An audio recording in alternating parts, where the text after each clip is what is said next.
Hi everyone, I'm Ruth Brown, and this is my husband John Ennis. Yes. We're doing the 20s Charleston recap for January 2014, level 2. This is the week 4. Recap. Yeah, and so in this class, Jordan Chin actually taught it, but John is filling in for the recap. We worked on 180-degree turns, turning clockwise. We worked on the step away, and we worked on the breakaway. And we talked about the kind of historical significance of the breakaway as the kind of first swing out. That was what then became known as the swing out. So exactly. Okay, great. So you guys talked about the importance of the offset. Notice that Ruth is to that, like my sternum is at Ruth's shoulders and vice versa. Comments? Yep.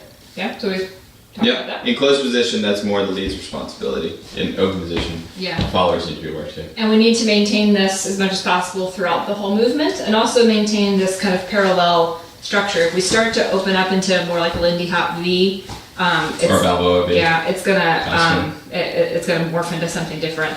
That keeping this parallel shoulder structure helps to maintain the structure. It's one of the defining characteristics of Charleston is parallel shoulders. Yeah. Okay. So we did the clockwise turn, which looks like this. Shoot, shoot, shoot. Actually, I did something bad there. We should step 7, 8. 1, 2, 3, 5. So here's the clockwise turn. 1, 2, 3, 5, 6, 7, 8. 1, 2, 3, 5, 6, 7, 8. Touch and step, paddle step, touch and step, paddle step, or touch and step. So we talked about some of the important keys of that. One is the offset, like we've already talked about. The other is that the leaders lead in on the 3. They do a kind of a 90-degree turn or a quarter turn. Quarter turn. So if Ruth is here, so if we have 7, 8, and then we go 1, 2, 3, I've turned a quarter turn. And now, because of the offset, you can see I'm outside of Ruth. Mm-hmm. If I wasn't offset and I tried to do that turn, it would be like this. It would be 1, 2, 3, and now we're never going to make it. Okay.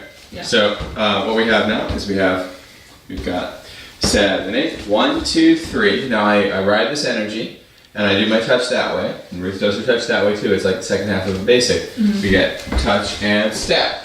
So we use a single paddle step in order to complete that movement back up to 180 degrees. Right, and if you watch our motion forward and backwards as we do this, we have 7, 8, 1. You see how we're moving forward and backwards?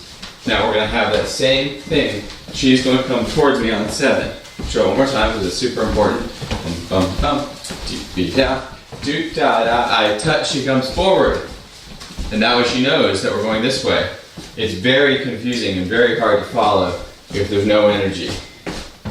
That's what you get into. You don't know where to go. So then we did the step away after that. Yeah. And so the step away looks like this. 2, 3, 5, 6, 7, 8. 1, 2, 3, 5, 6, 7, 8. Step, touch, step, touch, step, touch, step. And so its kind of defining characteristic is this nice out and in kind of a feeling. So you can think about it as a kind of a rock, step, step, rock, step, step. Or for leads, we usually go, when we get into it, we have touch and step. We go into it, we go back, back, cross, rock, step, step, back, back, cross, rock, step, step. That back, back gives the follower room to get through, and it also allows me to keep my shoulders parallel to hers, as we mentioned earlier. Yeah, and so follows, we also do a cross step, so we're going to go rock, step, cross, rock, step, step, rock, step, cross, rock, step. We talked about kind of rock, step, cross, rock, step, parallel-ish, and that kind of pattern. The amount that we cross over is going to depend on the amount of rotation that the leader is giving us. That if the leader's not really rotating a whole lot, we may not even really get much of a cross at all. Whereas if he's really giving us a lot of rotational momentum, then we may end up doing really big crosses in order to make that distance. So don't worry too much about the cross steps. Most people actually, when we showed it, they started doing it naturally anyway. So very good. Really nice. Last thing, breakaway. Here, guys, we go on 7, so it's different from a swing out. And there is also a Charleston swing out that we will teach at some point in the future. But this is not a swing out. This is breakaway, and you'll see that there are effectively 2 rock steps, and I go on 7 as opposed to 5 like I would in a swing out. So here we have. So we've got 7, 8, 1, 2, 3. Now I start the step aways. So we've got 1, 2, 3, 5, 7. 1, 2, 3, 5, 7. 1, 2, 3, 5, 7. So you see, I'm still doing, well, I'm mostly doing my my step away footwork. The only difference is now I'm really going rock, step, step, rock, step, step, rock, step, step, rock, step, step. I'm not doing back, back anymore because we're away from each other. We both have room for rock steps, so we're taking rock steps. And the cross happens behind you, right? Yes, and I cross behind on 7 now. So you'll see if we go into it. So we've got 1, 2, 3, 5. So we'll go right into it.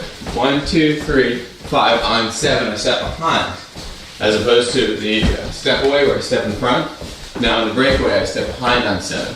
I also change my hand hold. Try to keep the follower's wrist parallel. That's a big complicated 7, right? But change your hand hold to make it more comfortable. Yeah. Last thing, to get out of it, you just do the second half. When you connect on 4, you're just going to do the second half of that turn that we worked on earlier. And this is true for both breakaway and step away. So I'll show it, first I'll show it with step away. So we're doing step aways. Now I just do my turn.